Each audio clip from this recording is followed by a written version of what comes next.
Davante, obviously it's not every snap, but thoughts on the guy who will probably be, primary guy covering you, Sauce Gardner, first all-team All-Pro in the rookie year since Ronnie Lott. Thoughts on going up against him and what he brings? Well, I look at the tape. That all pros and Pro Bowls, that don't mean nothing to me. He's a good player for sure.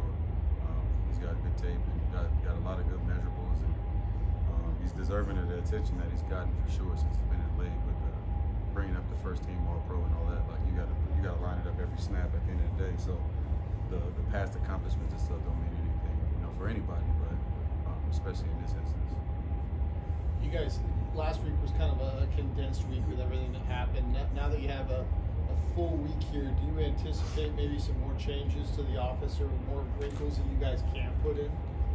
Yeah, we won't change up too much, but obviously you'll watch the tape and then adjust based off who you're playing against and try to put a good plan together to attack them. So I'm sure for the most part, it's about the same anyway. You come in on Wednesday, we came in on Wednesday, we started with the game plan and everything last week, so it's not going to be much different. Daniel talked about playing with emotion not being sustainable going forward. I guess what is sustainable and what are the things you kind of aim to get yourselves ready that is sustainable to win? Well, it's sustainable if you know how to, manage it and use it correctly. But the thing that's sustainable is just our attitude, our energy, and our focus moving forward as a team. And I think, all those pieces are in place right now. It's just a matter of just keeping that going and keeping everybody positive, in the midst of adversity. Not everything's going to go as smoothly as it did last week. So just understanding that and doing something about it when you have the opportunity. Aiden said, he's learning how to be a pro quite a bit from you. What do you see from him right now, getting ready for the Jets? He just continues to show just the right way. He's the way he takes care of his body, his attention to detail. He's here early, he's here late.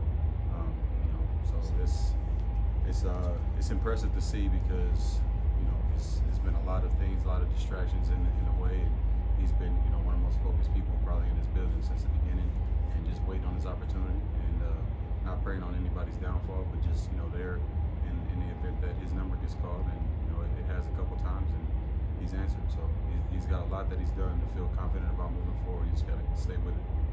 In the locker room afterwards, you, Josh, Maxx giving out game balls in the afternoon. How unique was that for a guy who's been around like you, and just how cool was it? Yeah, it was cool. It was definitely different for me to do that. Done it before with Matt LaFleur, at the beginning of his career with the Packers. But being in that situation, obviously it was a lot of energy in that locker room. So it was deserving. It wasn't just a charity thing we were doing. Guys played well, and Aiden stepped up. He took control of the offense, took control of the huddle, and he was locked in all week. And immediately, as soon as he knew he was the guy moving forward, you could see that ownership and that confidence that's in there. And I actually talked to him. We were walking out of the game, or walking out of the locker room together, heading over to see our families, and I just kind of told him that, man, you got a confidence and a swagger out there it's different. It's not loud. It's not showboating and stuff like that, but it's just a sense of I belong, and he certainly does. So it's good that he's got that. What kind of impact does Maxx have, not just on the defense, but the entire team from the leadership standpoint? From a leadership standpoint, or whatever word.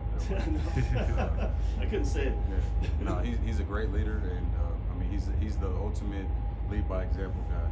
He does everything the right way as far as his process and the way he goes about just being locked in meetings, verbally speaking to the team, and really in every single way.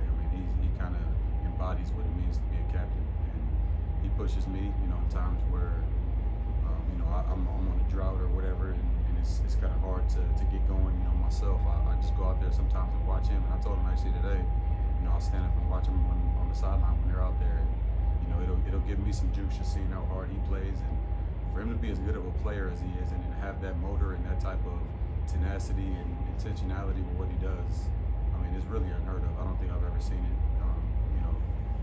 I've seen it from guys like Aaron, but the strain is different for a quarterback than it is for a defensive player, and it's definitely fun to watch.